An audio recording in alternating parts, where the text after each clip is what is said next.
Bonjour à toutes, bonjour à tous. Hello, everyone. That should get you all excited. That music, well, it gets us excited.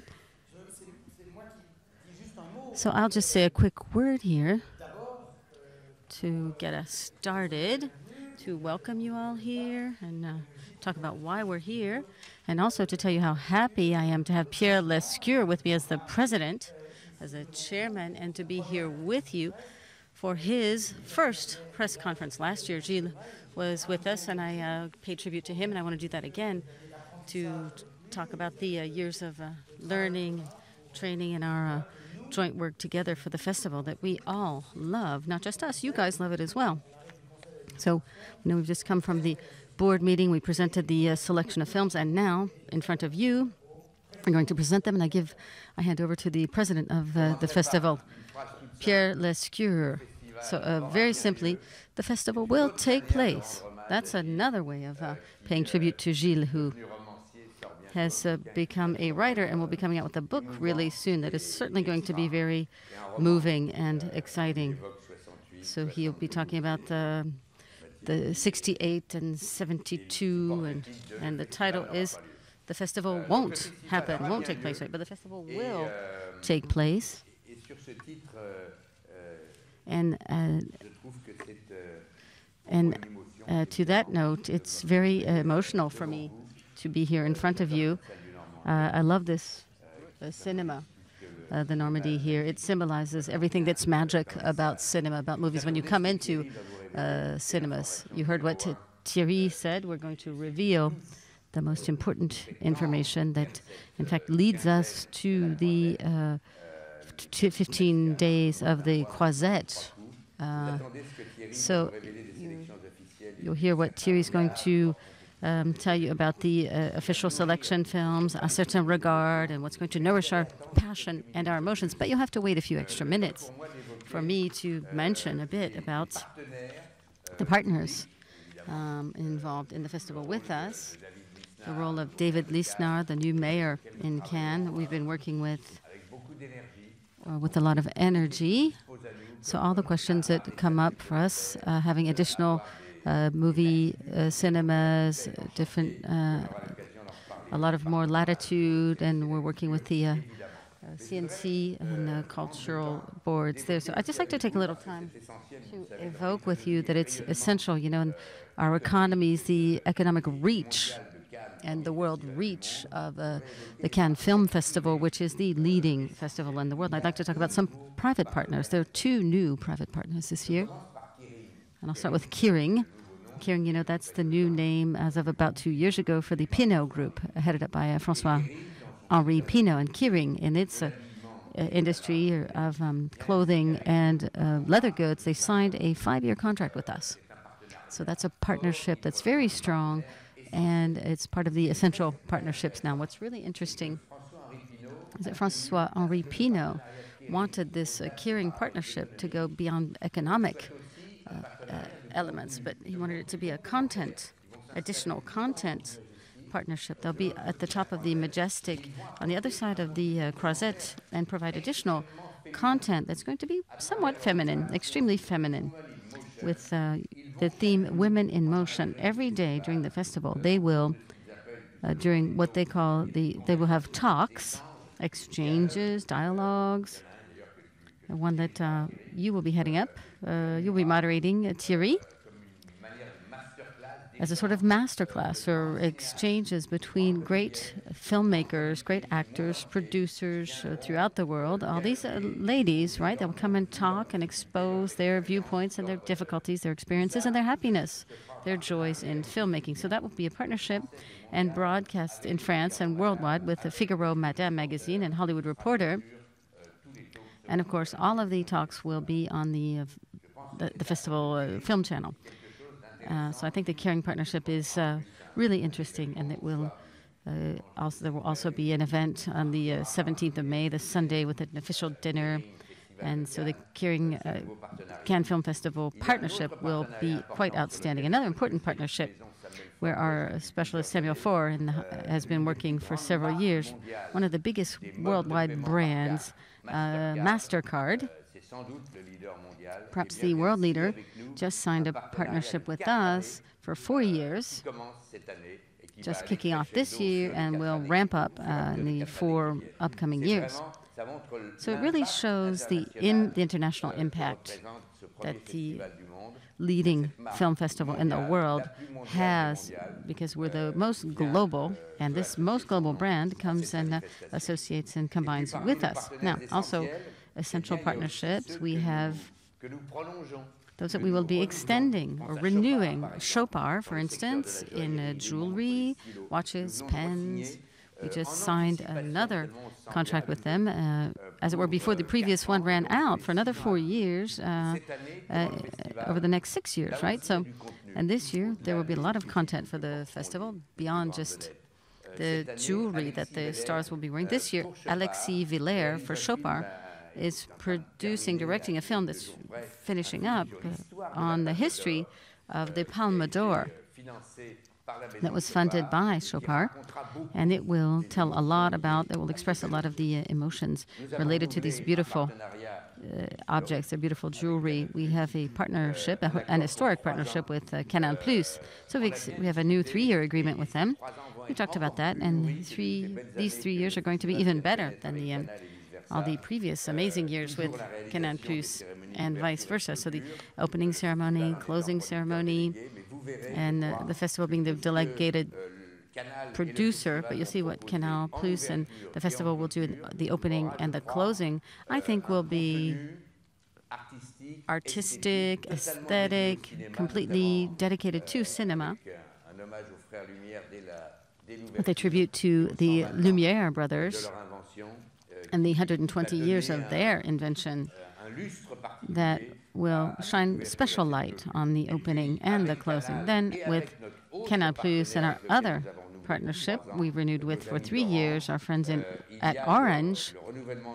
So we're renewing that contract with them for the television at the festival. So Thierry and I are very happy, and our ambition with a 2P2L production company, the festival wants this to be an additional tool there for you guys, but also for everyone who wants to watch the festivals across the world.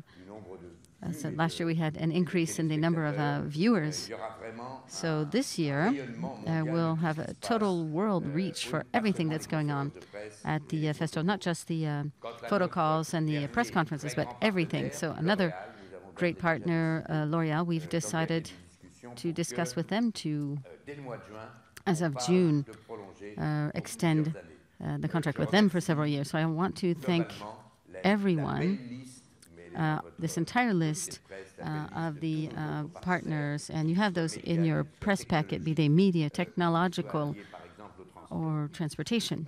So I want to thank everyone for their contribution. Now, the first image that you guys got of the festival for 2015 is the poster. And let's look at some images here that have led us to this poster.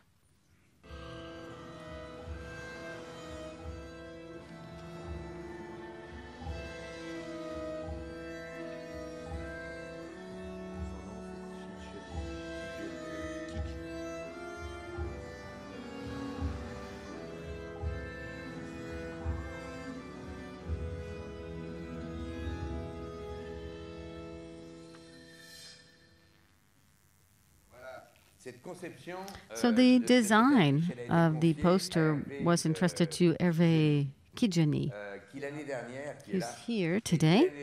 And last year he did such a great job on the magnificent poster of Marcello Mastroianni with his sunglasses, but all the graphics and all the color shading. And also we started thinking about the poster for this year, and Thierry said it was so in line with the creativity that we wanted to express. We wanted to ask Hervé to submit a project to us. Again, I have to admit that this, the blue, the white, the sky, just like the sea, and this soft smile that Ingrid Bergman has here is just amazing.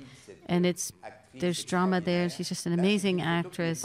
And it's not a cinema photo. It's almost like a family photo that was developed and worked on by Hervé. And there's just infinite and eternal grace there of Ingrid Bergman, and she's going to accompany us during the entire festival. You know that, I hope that maybe this is new news for you, but Isabella Rossellini will be the president of the jury of Un Certain Regard. So, and while she's staying at Cannes, her daughter will participate in the tribute given to her mother. So Isabella Rossellini will present a world premiere of the documentary by Stig Bergman, Ingrid Bergman in her own words. And that will be part of the Cannes Classics selection. Also, the festival decided to associate with the show called Tribute to Ingrid Bergman. It's a theater, it's a play, and one of the most outstanding and wonderful actresses of the 20th century. So this new special show was created by Isabella Rossellini and written with Ludovica Taviolini and Torneva, other people involved in tributes to filmmakers Visconti, Strele and Fellini. And so the show will offer a lot of souvenirs, a lot of memories, correspondence between Isabella and her father, and a lot of new images that will show us the intimacy of the woman behind the movie star. So it will be done in London with Isabella and Jeremy Irons at the Royal Festival Hall, and that will be in the beginning of September at the Broadway Academy of Music in New York on the 12th of September with Isabella Rossellini and Jeremy Irons. The 5th of September in Châtelet, Isabella will be with Fanny Ardant and Gérard Depardieu. And in Rome on the 11th of October, Isabella will be with Christian De Sica. So this trip around the world of the memories outstanding in Isabella and her mother's lives, Ingrid Bergman. So this will be at the Festival of Cannes, and so we'll be associated with that, and that will be going around the world. So Gilles Jacob has already announced the presidency of Gisako for the director of Timbuktu, the film that, in fact, hasn't finished its trip around the world. So getting to the grand jury, the presidents are Joel and Ethan Cohen. So we're happy, we're just giddy to have them because we know it will be brilliant, it will be cinematographic, and it will be happy, it will be fun. Perhaps we could have a gift here, pat ourselves on the back here. I don't have a microphone, do I? Yes. Can you hear Thierry? Yes. You know, a few years back, at the 60th anniversary of the film festival, the festival had produced, under Gilles Jacob, a movie called Chacun son cinéma. Everyone has everyone's own cinema. So we had variants on the cinema itself, the movie plexes, and we'll have an announcement in the upcoming days. But we wanted to pay tribute to the presidents of the jury, Joel and Ethan Cohen, by showing the movie that they made. That film is called World Cinema, and it's a nice way to pay tribute to them and also to say again and express again their love of cinema.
Lovers and estrangement, former lovers, flawed people, and the difficulty of love and so forth.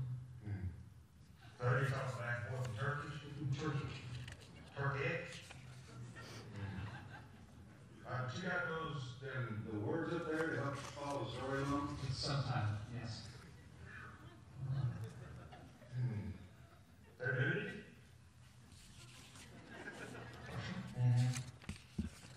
Which one would you recommend? They're both excellent movies.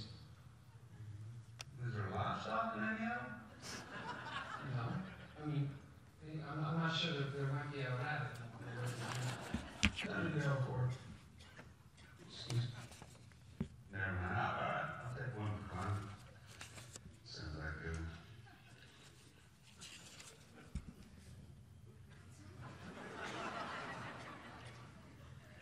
Enjoy that climax. Where'd that fellow go who was selling tickets to Showtime? Dimitri is out at board. Oh. All right, can you leave a message for me? Just tell them, I enjoyed that picture climax. There's a hell of a lot of truth in it, in my opinion. Yeah, a hell of a lot of truth. Okay, well. Or, you know what? No, just that I enjoyed the movie, keep it simple. And your name is? Damn. You know what? You don't even know my name. So, just tell them the guy in the hat, enjoy the hell out of climax. And thank you. Okay. I appreciate it. Okay.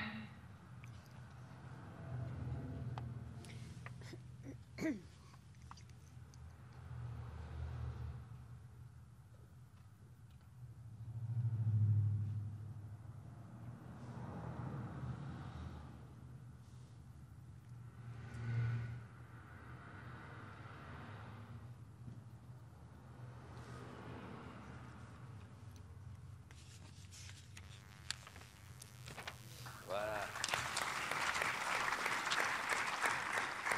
La nuit dernière, So last night, Thierry, je sais pas, Thierry and I were talking about 8 times on the phone dans la nuit, until really late into the je night. sais que dans Paris, il y a des gens qui disaient, c'est I know incroyable. that in Paris, people were saying, it's amazing. These guys are at the end of the funnel, all the teams fine-tuning the last points of the selection.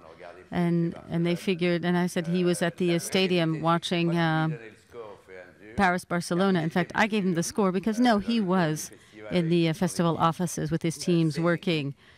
And however, there are people from French cinema would have liked to have, we'd like to have reached on the phone last night, but in fact, they were at the stadium watching the soccer game, and we couldn't get through to them. All right, over to you, Thierry. Well, thank you. As is our tradition, I will give you the names of the films and the directors who are part of the official selection in 2015. Now, this selection is some 90% of the composition. We'll give that to you because, we like to have some additives or additions and complements that will be at the end of next week. Additionally, and increasingly, our selection is a process that's very slow and very long, but that wraps up very quickly. With the technical digital revolutions, movies that in fact were not ready in January can become ready in March, and they can be wrapped up very quickly. So that's why we get a bit of a traffic jam at the end of March. So there's some films that came in just 2 days ago that we weren't even able to see, so we want to be able to see those and possibly add them to the list.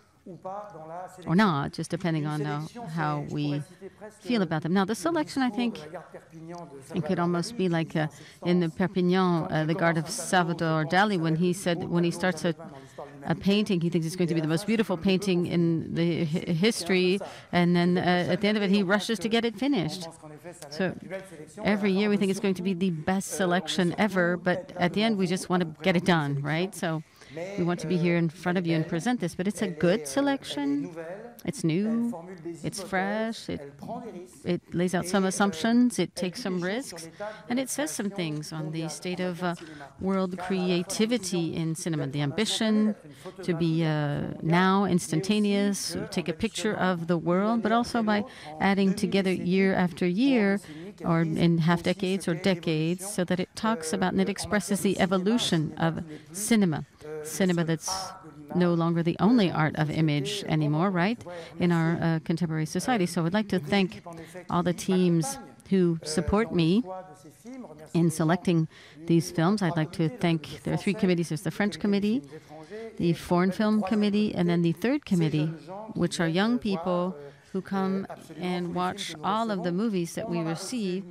We received 1,854 movies. It was 1,500 5 years ago. It was 1,000 10 years ago. So there are increasing numbers of films coming in. But the principle of Cannes' great democracy is if a film is sent in, even if it's been made with a cell phone or a computer, it will be seen. The film will be seen. 1, 2, 3, 4 people maybe will see it.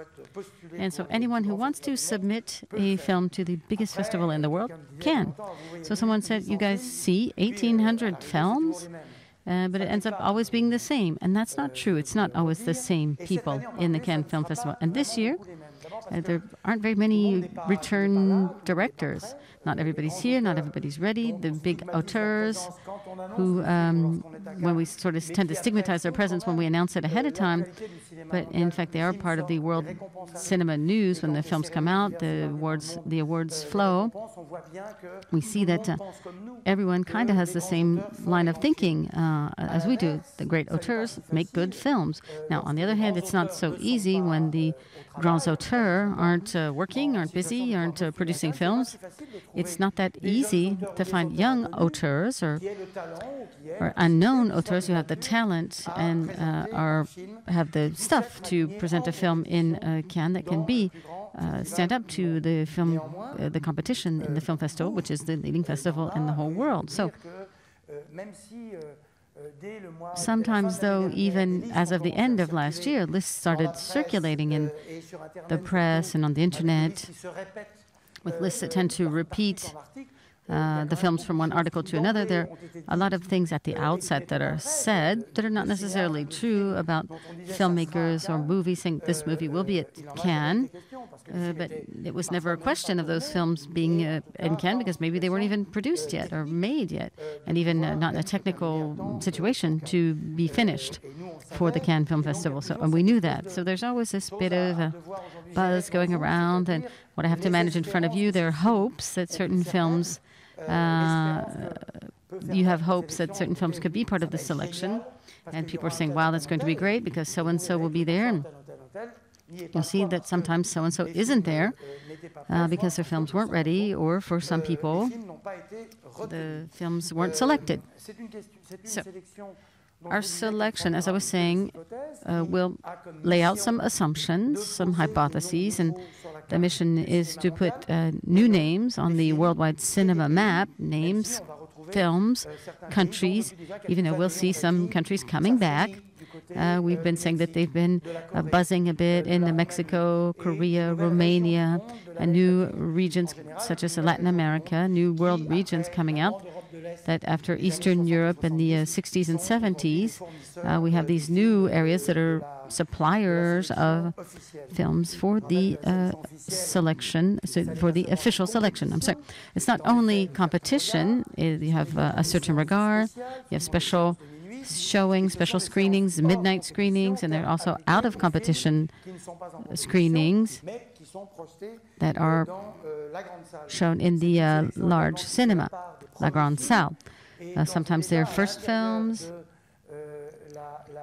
and of the 49 films we're going to share with you today, there are 8 first films there. So with our friends from the Directors Fortnight and Camera and Certain Regard, they'll make a selection for the Camera d'Or, and there'll be something between 15 and 25 films, and that's something that the Cannes Film Festival keeps up to date and will keep up to date as people come in with their first films. Let me also point out that the film that Pierre mentioned on the Palme d'Or, the Golden Palm, is a film that represents the history of the Cannes Film Festival, and it's not only on the history of the Palme d'Or, the invention of it, because it didn't start with Cannes, right?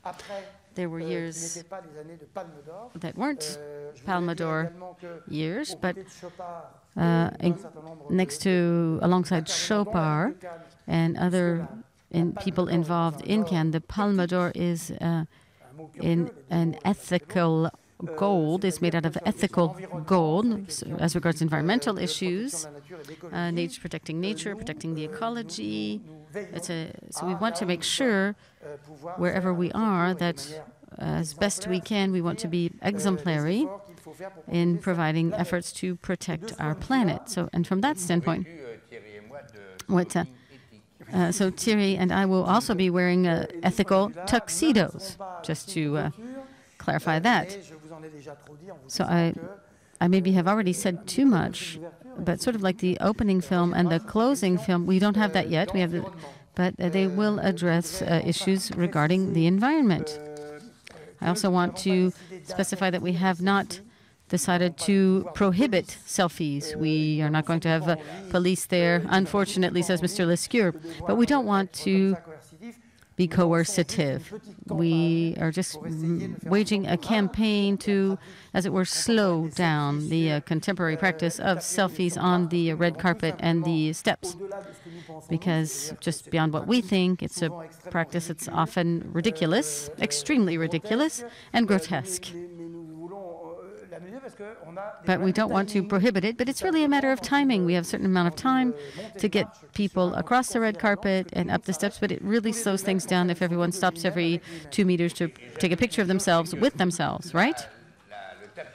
And I would also like to add, Mr. Lescure saying the red carpet goes around the world. We see people looking very good, but be they known, famous, or unknown. And honestly, you're never as ugly as on a selfie, right? So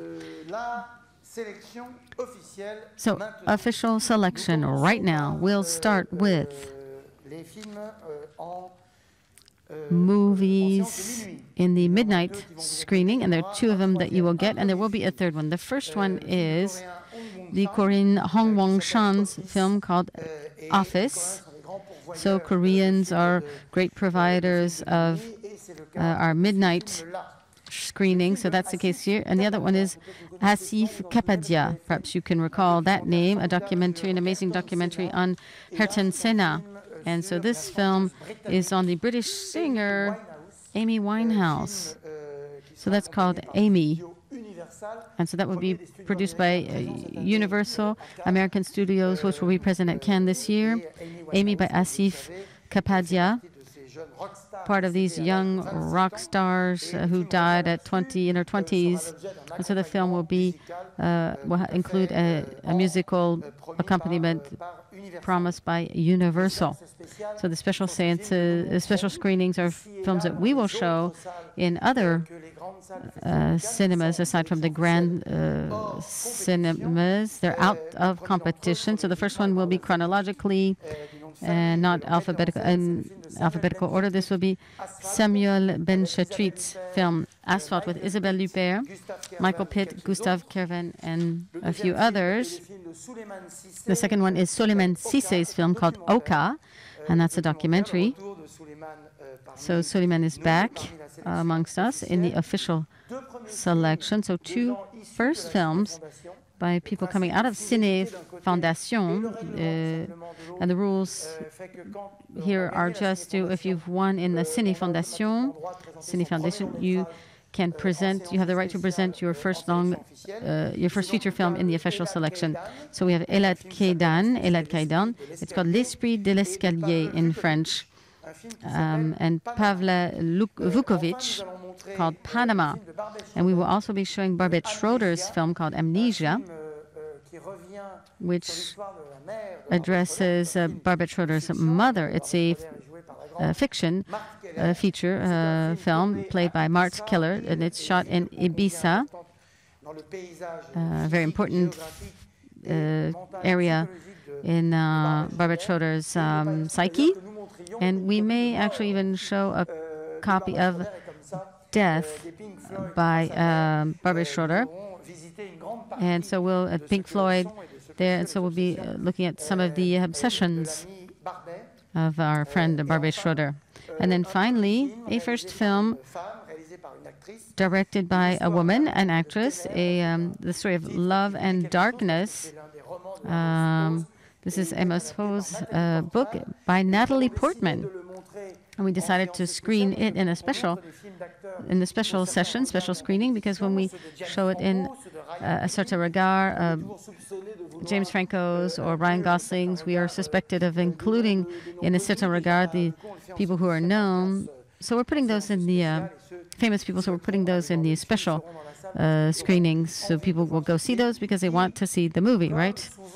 And as is often the case, since Charlottetown, we've proven that actors, when they go behind the camera, tend to, whether we like or don't like their work, it is something that really is a part of a tradition that we've seen throughout cinema history. And often, they're very unique and personal films, and that's the case here for the Natalie Portman movie. Now, out of competition, we've already announced George Miller's film, Mad Max Fury Road. We announced that very early, and prior to announcing the opening film, so that we wanted you to know that it wasn't a choice by default, or it wasn't going to be Mad Max either for Warner or another major studio that I would like to thank for their loyalty to the festival.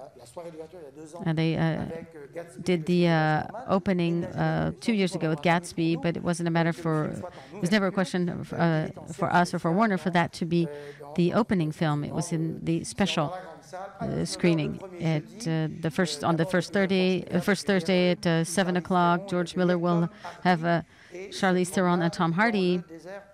It's a bit of a promenade, a bit of a walk through the Australian desert, right?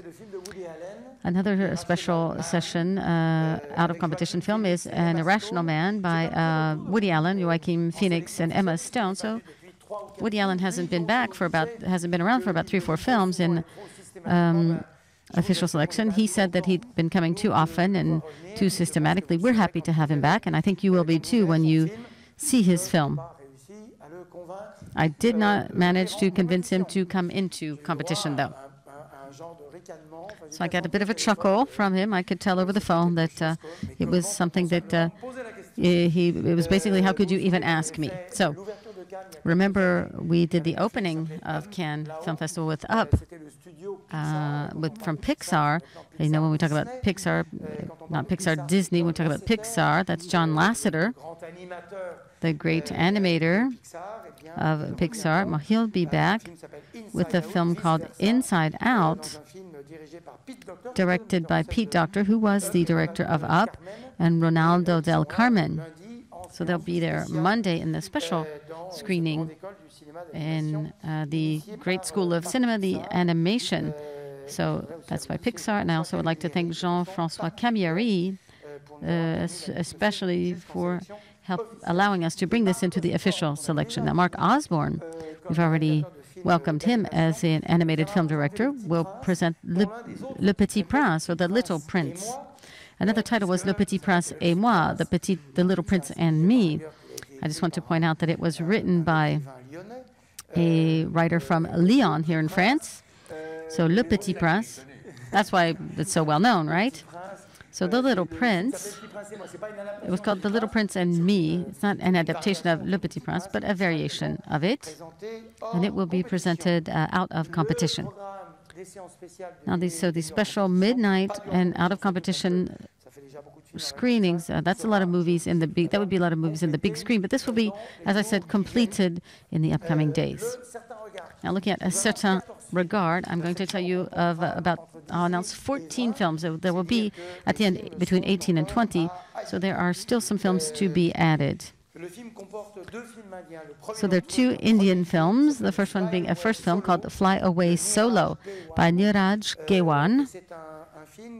And this movie, in fact, we noticed a few years back this new Indian wave, a new generation of young Indian filmmakers, not Bollywood filmmakers, not popular film, not completely Bengali, but a sort of third type of films, sort of inside the Indian society, going into the homes, the families, and telling us stories, perhaps not unprecedented stories. A lot of the great auteurs have, but they tell us some really powerful things about the contemporary society in India. So Fly Away Solo, then. Grimur Hakonarson, an Icelandic filmmaker we're happy to have here. The film is called Rams. I'm telling you the title's in English. If you want the Iceland title, it's called Hrutar. And this film is about two old Icelandic farmers, sheep herders in the winter in Iceland.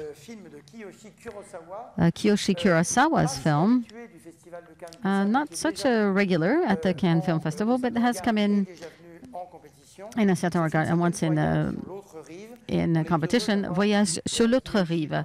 English title might be Journey on the Other Side of the River. I don't have the exact translation of that, but he'll be shooting a film in France this summer.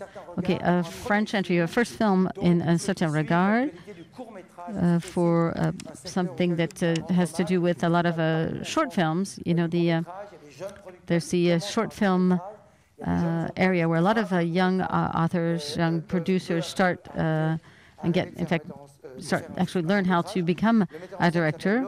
So this is Laurent Larivière, Je suis un soldat. I am a soldier, with two actors who are certainly not regulars at the Cannes Institute of Louise Bourgoin and Jean-Hugues Anglade, who has not been in Cannes for many, many years.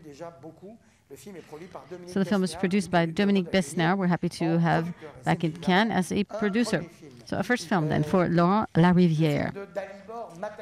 Dalibor Matanic's film called Soleil de Plomb, Lead Sun perhaps, a Croatian filmmaker. And the film is very unique in its form.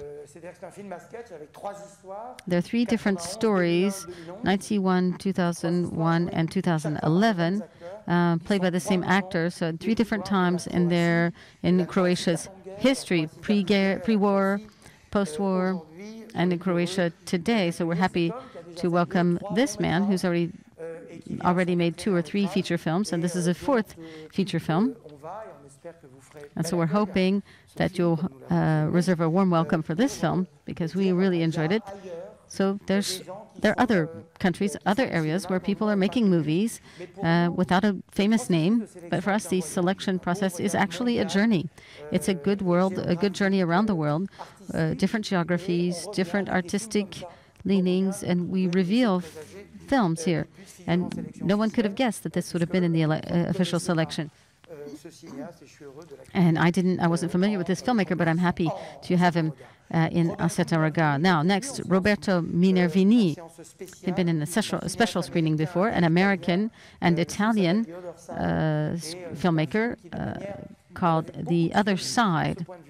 A lot of films where you just sort of never know if it's documentary or fiction, drama, and this film tells us a different story about America, the other side of the people left behind, the excluded people of the typical American. So it's drugs, daily drug use, people left behind due to drug use. It's quite powerful. So we're very happy to have this. It's an extra step, I would say. We're happy to have Roberto Minervini. So Radu Muntean, the young Romanian generation. Radu Muntean, perhaps not the best known of the Romanian filmmakers. We've already had a film called, we've already had some Romanians in the certain regard. This is called L'étage du dessous, the floor below, downstairs. So we have Shameless by Oh Sung-wook, a Korean, the next film. We have a lot of Korean films, 3 actually so far, very fertile in world cinema. We like Korea. And I would say fertile because it's Korea is moving forward a lot. They've got legacy, history, culture, and so as it were, we're covering 3 territories that make up their identity. So genre, police, historical films, and auteur cinema, and then commercial cinema, commercial films. So this country, Korea, and their vitality, building new cinemas, new multiplexes, we're very happy to give them a special place in Cannes. So David Pablos, a Mexican filmmaker, and it's Les Elegidos, the Chosen Ones.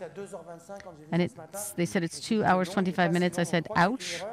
I don't think it's actually that long, but there aren't too many really long films there. Michel Simon, who doesn't like long films. You can't say, oh, lots of long films. You can't say that this time. There aren't very many. So David Pablos, produced by Diego Luna, who does a lot for his country as an actor and a filmmaker and producer. So with Pablo Cruz, so that will be presented in Un Certain Regard, another first film by a woman this time, Ida Panahande. The film is called Nahid. She's a young Iranian filmmaker. And again, I was talking about the Indian film here. This is a way of showing us a little bit about what today's Iranian society is like. So we're moving into other generations. Other previous Iranian films have been very beautiful, and so we had a hard time selecting her to, as it were, represent the emerging cinema in Iran, which addresses the women's situations and couples and social life that is actually there. So this gives us a better idea of what's going on, and this thanks to these filmmakers who take us into their societies. Now we have Corneliu Porumbiu, who won the Camera d'Or award a few years back, and Police Adjective she won, and this film is he won. So this film is called Le Trésor, the Treasure, and has been supported by the festival for a while, and started out at the Director's Fortnight. So we're happy to have Corneliu back, and who's very happy also to come back. So the fourth way is an Indian film, La Quatrième Voix in French, Chatuki Koot, Gurvinder Singh. Again, this is an Indian film, a film d'auteur that tells us a very powerful story. He was in Paris not too long ago, and we met him. So we're very happy. He's a young filmmaker. We're very happy that can welcome this breath of fresh air of young world creators, and we're happy to share this film with you. Now, Suwon Shin, has a film called Madonna. It's a Korean film, another Korean film, and then finally we have Alice Winocourt, a French woman who debuted 2-3 years ago in the Semaine de la Critique with a film called Augustine. Now, this one's Maryland with Diane Kruger. So those are the 14 films in the Un Certain Regard category. Now, films in competition in the main cinema. Again, we have the film by Emmanuel Berco. We're happy to have Emmanuel Berco. It's out of competition. Initially it was out of competition, so it's the opening. This is a good French year. We have 4 French films out of competition. So this is a good year for France, and that's why the selection isn't complete yet, because even at the French cinema, it was quite complicated to make our choices. So the selection every year, it's heartbreaking, because sometimes we have to leave by the wayside some movies that we like. And that's always the case for world cinema, but also for French cinema. So some films that we won't even say the titles. We won't even say the names, because we don't want to give them any negative vibration saying, okay, they didn't get chosen. But I really would love to tell you how much we love some of these films, even though they didn't get selected at this stage anyway. But hopefully we may be able to include others when we do the additions for the final selection. Now, as I said, and I don't want this to be misinterpreted, with Emmanuel Berco's film, we want to start with a good film. It's not to say that we don't usually start with good films. Although you said it, though. Hold on, you said it, says Mr. Lescure. Yes, but what I wanted to say was that generally the opening films are more glamorous, spectacular, wide public, wide audience films, which ensure the respect of, which gets the Cannes Film Festival a good kickoff with the red carpet effect, right? And it will be, because you have Catherine Deneuve playing in this film. And she'll be there for the premiere. She'll be our guest, one of our major guests. But it's worthwhile to say, without talking about the Gatsby and Grace and all those wide audience films, we were very happy to have them. But I just wanted to say that at the outset, we want to kick off with films that could have been in competition. I could have seen those, for example, the Presse Debussy. And that's the case for the Emmanuel Berco film. but the internal codes of the film, its topic, perhaps don't give us the feeling at the beginning that it's a film that we could present in the opening, but, well, we decided to do it anyway. So, the film evokes, in a very modern way, you know, Emmanuel Berco's filmmaking. The first short film, first feature film was in A Certain Regard. The film talks about social issues, education, our positions, and our questioning about imparting, handing down traditions, justice, children in complicated situations, in underprivileged areas that are not always blessed by the country, the French Republic. So it's called Head Held High in English. It's a beautiful film, and this is what we wanted to use in the opening and the kickoff. We could also say that the leading character are uncomfortable, have a difficult time. It's a young, amazing actor. And we could say that their character is universal. Everyone will be able to relate to it. The Americans, the South Americans, everyone. And so you have Catherine Deneuve, Benoît Magimel, Sarah Forestier in the film. And Roch Parado is in it as well. And you will know this person very well just after the film comes out because he's an amazing actor. Now, these 16 films in competition so far, meaning we will be adding 2, 3, or 4 more to get to 20 films. Now, in alphabetical order, for the directors, we'll be starting with the 3 French films. It's called Dipan by Jacques Audiard. And it's a working title right now. The press kit that you guys will get at the end of the session is fantastic, but it will be also completed on the internet. So you'll have the final points or some things that, as Pierre said, up till late last night and really early this morning, we were working to define the last final decision. So Jacques Audiard's film called Dipan. I have Aaron as a working title as well. The last time he came in was with Jacques Audiard came back soon. I don't want to tell you about the stars in Jacques Audiard's film because there are no stars. It's also a delving deeply into a certain society, the Tamil refugees in Paris. So we've seen a lot of these in French cinema, types of films that go deep into societal issues. And as I was saying, our country in these certain areas that have been, as it were, left behind or left by the wayside by the government, by the country. So next we have Stéphane Brisé, his film called La Loi du Marché, market law, perhaps, law of the market. I don't have a translation for that. So we have Vincent Lindon, who has the leading role in this, a victim and the instrument of the laws of the market. And in the choices that we made for French cinema, sometimes we have to make choices that allow for, not the case for Jacques Audiard, who doesn't make that many films and hasn't been in competition that much, but we want to give people a chance who haven't come in very often to competition or out of competition, haven't come to Cannes very often. So the third French film is, in fact, there are 4. The fourth one is competition. It's a woman, Valérie Donzelli, and the film is called Marguerite and Julien. And the screenplay is by Jean Gruau. It's a film that I think François Truffaut could have made. It pays tribute to the way Truffaut made his films, his historic films. So Marguerite and Julien, Donzelli's film opened up La Semaine de la Critique a few years back. So Valérie Donzelli, sorry, not this film, but she opened up the Semaine de la Critique. So Marguerite and Julien in competition. Now Matteo Garrone,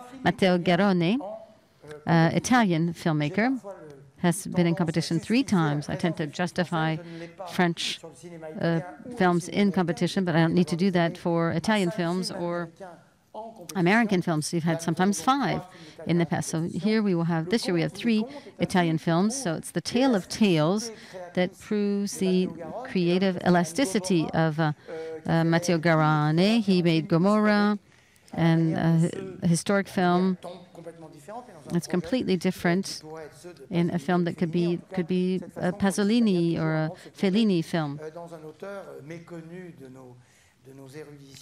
So just so that you know that he's not completely unknown, right? So this is his third time, and the past two in Cannes, he got the Grand Prize, the Palme d'Or, I believe. So Matteo Garrone. Next, Todd Haynes' film Carol with Kate Blanchett. And there's a, I believe that's a return. You guys, if I'm not mistaken, you guys will correct me very quickly. So Todd Haynes came with his film on Iggy Pop and David Bowie. What was that called? Velvet Goldman is what someone said from the audience. So we're very happy to have Todd Haynes back. And he's very happy, apparently. And so the film, as I was saying, filmmakers, when Cannes is political, it's because the filmmakers are political. And if it's romantic, it's because the filmmakers are romantic. The Cannes Film Festival is really only the reflection or the echo of the concerns that today's artists have. So Todd Haynes gives us a film on a love story between two women in America, in New York, in the 50s. Another return to us, someone at a particular time, we could have said that they were present a lot, and then not so often, and then we missed them. So, but we're now happy to have the film. It's a privilege to have seen the film. It's kind of in 1,000 different bits, different parts, so he's sort of there sprinting, since he knows that we invited him out of competition. It's a suspense building, right? Are you guys listening? So this is someone we could say, and this is sort of what leads our leads our desires and selection. But you and us, when you love movies, Western literature isn't the same literature, European literature, as say Latin American literature or African literature. Same for painting, the narration modes. Cuisine isn't the same either. Spit it out. Okay, so it's not the same as, say, Western cinema, or Asian cinema is different as well. So it's the return of Hu Xiaoxian for his film called The Assassin. So we'll have Chong Chen and Suki. And so we're very happy to have Hu Xiaoxian back, the great master. Another Asian master, a little less suspense here, I'm sure. So Mountains May Depart, Jia Zhangke, who impressed us and won a jury prize 2 years ago, is back with the contemporary film. It's a love story. And here's it delves also into the Chinese contemporary society, had done it with Touch of Sin, and this is different this time with this film. Third Asian filmmaker in alphabetical order is Hirokazu Koreeda, and it's called Our Little Sister. Unofficial translation, Yumimachi Diary. So we like this previous film. We like what the Koreeda says about the Japanese society and about his faith. It's an auteur cinema, and we think it's important for Cannes to celebrate this auteur. Justine Kurzel, a few years back, an Australian filmmaker, made a film called Snowtown. And after Roman Polanski and Orson Welles and Cannes Classics, you'll have an announcement next week. There will be, before the Cinematheque, in front of the Cinematheque, the French Cinematheque, there will be a tribute to Orson Welles. Their Macbeth with Michael Fassbender and Marion Cotillard, and that's in fact Justine Kurzel. That will be in competition. Next, The Lobster, the third film by Yorgos Lanthimos, a Greek filmmaker. We had for his beginnings in his debut in A Certain Regard. So this is Lobster. So this is part of the tradition of the films where you don't really understand everything. But movies that, in fact, precisely when I say you don't get everything in the film, it's just they're fascinating films in the way that these authors, screenwriters, and filmmakers to embody these films, and the actors as well, William Farrell and Rachel Weisz. Several people invent these sort of narratives, new forms of narratives to tell stories that's completely extravagant. And that's the case with this film. And it's part of those films that, and that's why at Cannes, we love Cannes. We like to celebrate auteurs, people who are making movies differently from those who are in society. Just as we want to see how these films are received and welcomed. And The Lobster is one of the most original and mysterious films in the entire selection, in the entire competition. So the fourth French entry, Mon Roi, My King. It's Mai Wen's film, bit of a melodrama with Vincent Cassel and Emmanuel Bercot acting in it. So this may be the first configuration of this type, where we have a director showing their film, Emmanuel Bercot, in the opening, right? And she's the leading actress in another film in competition. So I don't think she's actually expecting, I don't think she was expecting being celebrated to such an extent, but we'll be talking a lot about her as a filmmaker and actress. So following in alphabetical order, we have the great Nanni Moretti's film, who will be in competition, and there's another one as well, to vie for a second Palme d'Or and be in the small circle of people who have Francis Ford Coppola, Michael Haneke.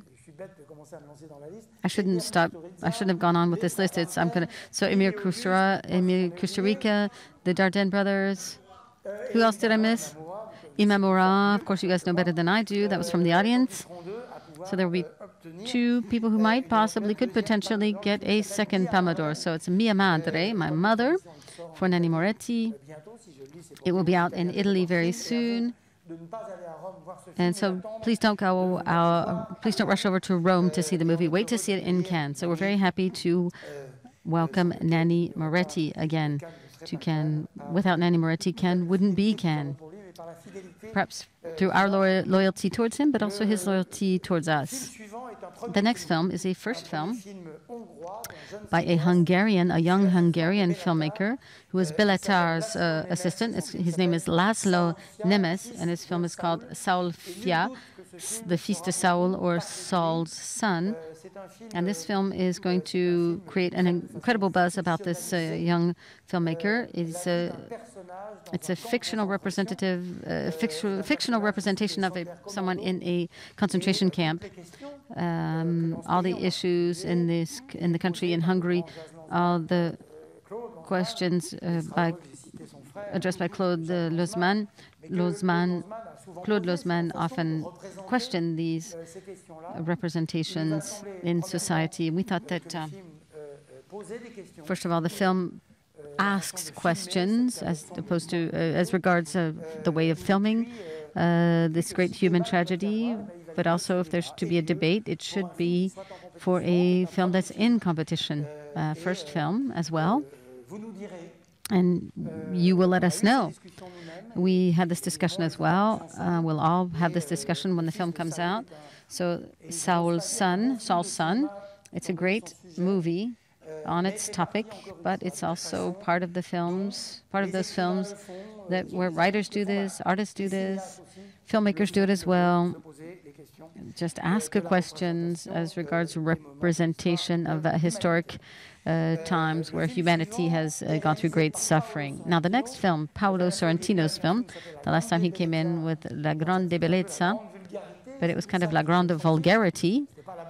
It wasn't beauty, it was vulgarity of the contemporary Italian society. Now, this one's called Youth, and it actually addresses old age, elderliness.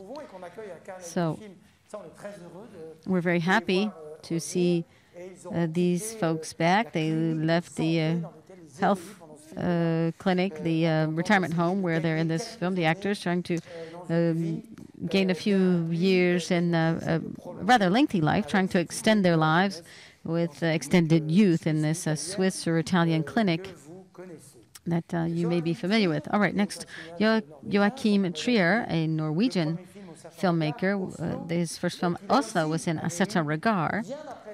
And following the presentation after Cannes had a great international critiques and also a wide audience. That's what I'm saying. There are a lot of films in Cannes, but it's interesting to try and discover new films and the small films maybe that we offer you with the feature film. We have Isabelle Huppert playing in this.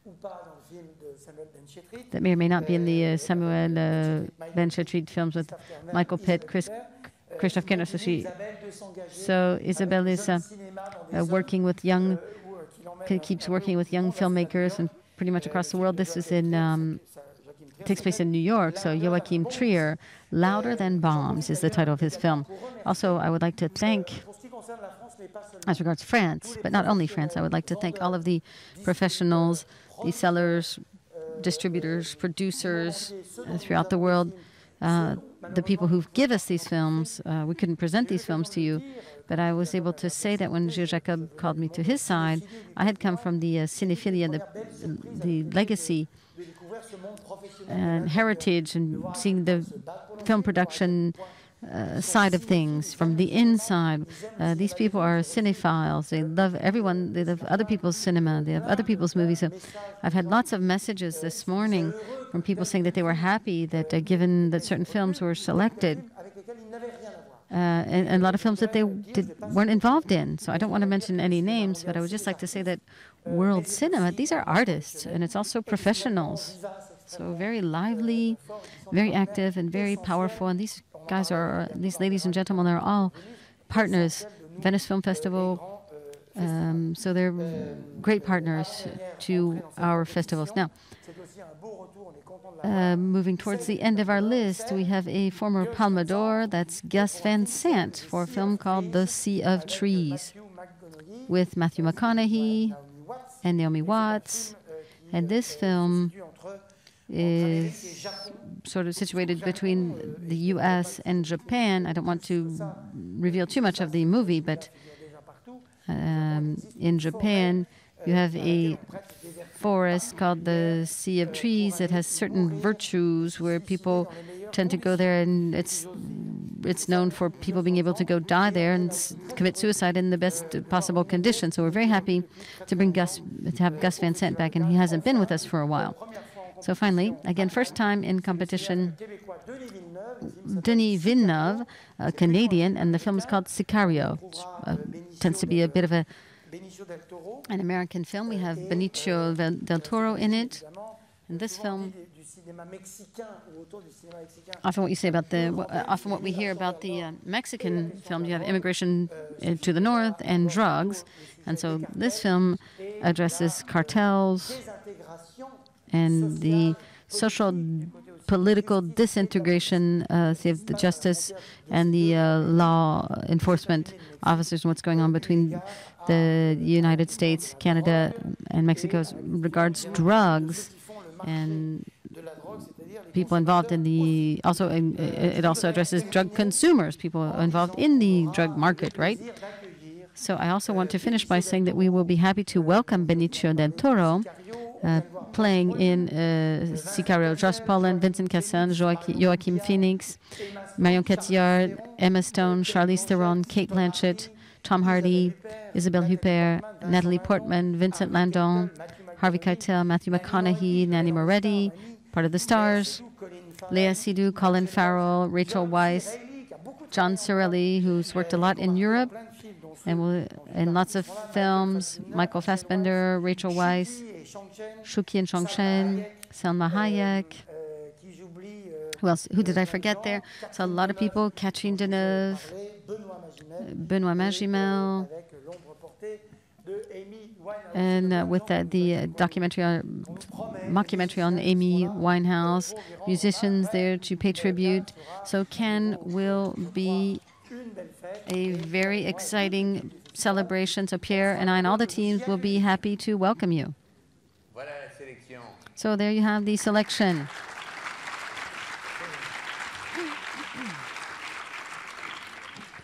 Mais vous avez peut-être des questions. But maybe you have questions now. Levez la main si vous voulez. Please raise your hand if you have a question. From my film and BBC Culture Studio, I just wondered if the UK hadn't presented many films to you this year. Question is in English. In terms of films from UK and Ireland. Thank you. Alors, est-ce que la Grande-Bretagne nous a Has the présenté beaucoup de UK films, presented cette année? a lot of films this year? Because you said that their presence seems a bit lightweight. Well, there's Macbeth En compétition, in competition. That's it's an Anglo-Saxon plus British entry in the 68th selection. une réponse générale. I could give you a general answer on that. D'abord, encore une fois, First of all, là, je vous ai again, parlé de 44 I talked about 44 feature films. I think that's what we have so far. La sélection sera composée de 50, The selection will be of 50 to 55. Now, for Cannes, it's a bit of a distinction if we're sort of in an opposed type of model to other festivals that present tons of films. Each country has to say that, and that's the case through one film, it's the national industry that's represented there. Also, I would say no, we don't see that many British films in selection, but they're good films. Hi, Nicolas Cardo. What do you think about the fact that there are 2 out of 3 Italian filmmakers that are produced entirely in English to please Americans? Isn't that a bit of isn't that sort of in contradiction with Cannes, who usually maintains original languages, and you go with filmmakers from many other countries? Well, that is a very interesting question, and it comes up quite often. Our dogma as regards that issue, it's not English, it's Esperanto. So English has become a worldwide language, but meaning that it's not necessarily attached to a given country. So it's not my role here to say that we could complain about it, but it just sort of is what it is. The second thing is that these are films in English with English-speaking native language actors, and with the type of narrative that they're international Anglo-American actors, as is the case for the Paolo Sorrentino film. But every year we refuse so many films that take place in countries where they try and tell about their culture and their history in English, which comes across as very inappropriate. So we are very vigilant on that issue. So we make sure that we don't take films such as we have a certain American producer who, thinks that the American language, English language, is the worldwide Esperanto. You may have some, and it's not. You may have some exceptions, but I think I'm thinking about as works we cannot see, say, Latin American characters, Asian characters, or Middle Eastern characters coming in and speaking English to us as if they were speaking their own language. So now I could have available a whole list of films of that nature that we refuse, but no, I won't show you that list or share that list with you, but we've done that over several years. But Paolo Sorrentino and Matteo Garrone do not, had made their movies to please the American audiences. Well, if you look at the previous films and the presentations in Cannes, there was an Oscar awarded for one of the films. So it's not really about. It's not. I don't think it's part of their creative process. What's cool? We think it's really about the artistic project and not the economy. Hello, Chinese press. Now about the Haute-Ancienne film.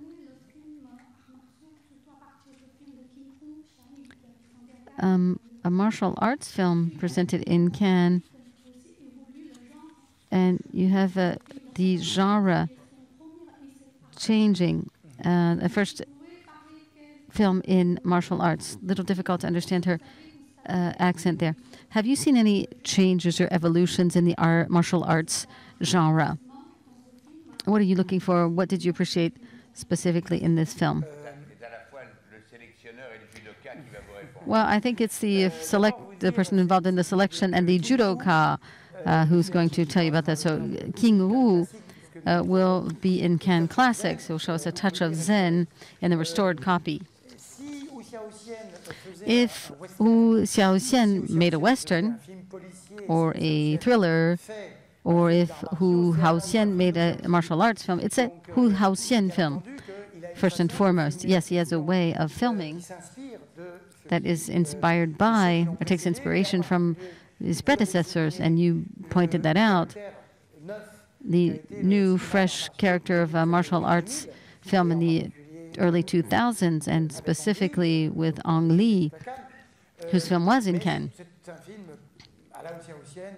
But this is a Hao Xiaoxian film, and I don't want to reveal any more of it. I don't want to give it away, but there's some martial arts, there's some costumes, but it's also a Hao Xiaoxian movie, attacking the genre cinema and delivering his own vision of it. So, and Jia Zhangke, there's a certain number of films. I'm thinking about films that came out, say, in Russia, and I want to say two things here at once. One, we have no pressure from the governments to either prevent or push us to show movies. So we find out later that maybe they disagreed with the fact that certain films were shot or produced in their country. So I don't really know. Maybe you know better than I do, but Jia Zhangke's film, Jean-Michel, that came out in China, or still hasn't come out in China. So it hasn't been released in China, but we showed it in Cannes. And so we'll see this one. But Zagintsev's film came out in Russia, was released in Russia. And I can say this, and you know how important it is for these filmmakers. Cannes selection in the Cannes Film Festival is really important. I want to say this again because it really would be good for Jia Zhangke's film, A Touch of Sin, to be released by Chinese viewers. And you know that there are increasing numbers, because we're all here because we believe that that's one of the most amazing things coming out of China over the past several years. So another question, perhaps the last one? Yes, I have a question on southeastern Europe. I'm wondering, I'd like to know if there's still looking at the Eastern cinema, has there been some sort of decline of this cinema? Because aside from Yukovic Panama, which is really not a film of the region, there aren't any former Yugoslavian films. Are you talking about the East, or are you talking about Yugoslavia, ex-Yugoslavia, former Yugoslavia? Yes, well, listen, maybe I was saying at the board meeting, the Eastern countries, Eastern cinema, Europe, Eastern Europe, or just the East, what we used to call the East in the past, used to be a huge provider of films for Cannes. And there will be a restored copy by Jong-so in Cannes Classics. But it's less so these days, right? Poland, there's some individualities, I suppose. And even though we have a good film from Hungary, which, as it were, makes a bridgeway, we have some young filmmakers, but fewer than in the past. Now, from ex-Yugoslavia, we do see movies coming from this region, not tons of them, and it just so happens that whether we go with, we select, or we don't select, the film is selected or not selected, you may get the impression that this region is underrepresented. We are happy, though, to have Yukovic's film. It's a Croatian film. That's great. We're happy to have that. I'm not sure if that answers your question. As we're celebrating the 120 years of movies, I would like to know if you got any movies in black and white, or in our actual film, argentique films. Well, that's a good question. We were the first to offer digital screenings before it was widespread across the world. And at the time, we had the two extremes, George Lucas's Star Wars and Alexander Sokorov's film, The Russian Ark. And single frame. And so the digital technology enabled us to do that, but the screens were smaller because we couldn't have perfect images in CAN. But in fact, then digital became across the world. Digital became more widespread. So, but we allow the filmmakers to choose. And in fact, there are two formats, DCP, digital, or a 35 millimeter. But very often, Pierre Langlen can tell you about this, because there are rehearsals in the night, so they tend to go with digital, even if it's a 35 millimeter digital screening. But you have digital projectors, even 35 millimeter projectors, even on the beach. So now the Hungarian film by Nemes will be in 35 millimeters, shot in 35 millimeters, and that was his desire. This enables us to pay tribute, as it were, to say no more, because I don't want to reveal everything, but this is a bit of a combat that CAN could take a position on, but we sort of do it in a way by appreciating and allowing and spotlighting 35 millimeters. But we have Philippe Garrel, Tarantino, other people who continue shooting in 35 millimeters. Thomas Anderson, Steven Spielberg, and others, and they will go to see Kodak and say, "Stop! Do not stop producing film." So we are saying it as well. There will be movies, 35 millimeter films. It's not a tribute to the 120 years, even though 35 millimeters, and I'm happy to say this, wasn't invented by Louis Lumière. Couldn't do everything, right? But that was Thomas Edison who invented the 35 millimeter, and that format will be, yes, present in the Cannes Film Festival and the production. If I didn't say it, then otherwise Tarantino wouldn't speak to me anymore. So I'm saying it again. So, and I really advise you to all go see the movie by Christopher Colelli and Keanu Reeves called Side by Side. And it's really amazing. Just one question on the presence of a Spanish-speaking film. I'm from Spain, right? Aside from, say, Mexico in a certain regard. If I understand correctly, there are no Spanish-speaking, Spanish-language films. You said that there are 3 or 4 missing. Is there any hope? Yes. Yes, in this case, there is. Yes, there's a Spanish film we like a lot. So I could say yes. The answer is yes, there is a little hope. Yes, there's hope. From Cine Plus, a question. We heard a lot about Desplechin. Where is he, Arnaud Desplechin? And perhaps you'll tell us, will he open the Certain Regard? Okay, the question allows me to say 2 things. It's good for you to point out the absence, at this point anyway, today, for the time being anyway, absence of Arnaud Desplechin. Things will be added on because his film will come out during the Cannes Film Festival. We like the film a lot, but we didn't select it. Also, you should notice that in the official selection, Valérie Donzanelli, Stéphane Brisé, Maïwen, they've not come to the festival often. Maybe some of them never in competition in Cannes. Arnaud Desplechin has been at Cannes a lot and almost systematically, with the exception of Kings and Queens, recently been at in the official selection and competition. So that's one of the criteria that we took into account. So the film does warrant being in official selection, in competition, and that's not the only film in that situation. So in late hours and of the night and the difficult hours we're going to have in the upcoming days, that's part of.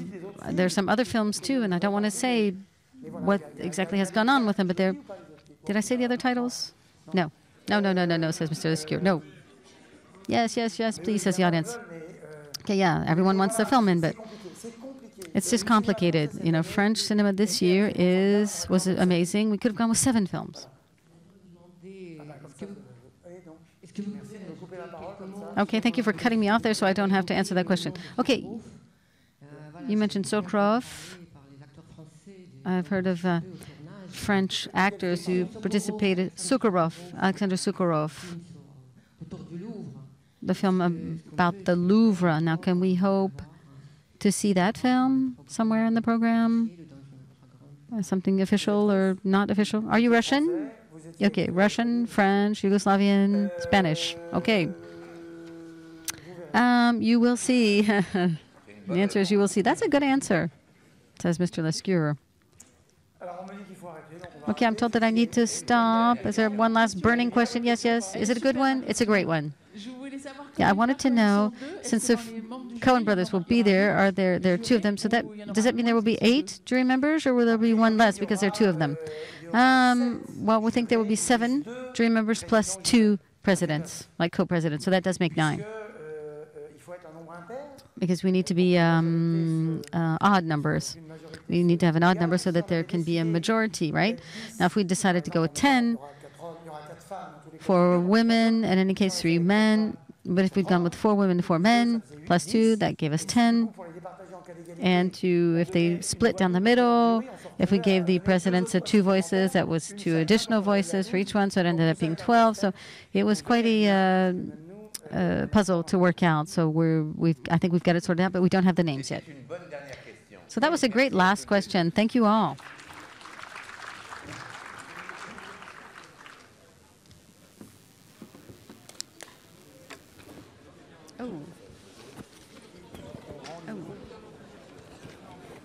Est-ce qu'à 13h15, je suis libre?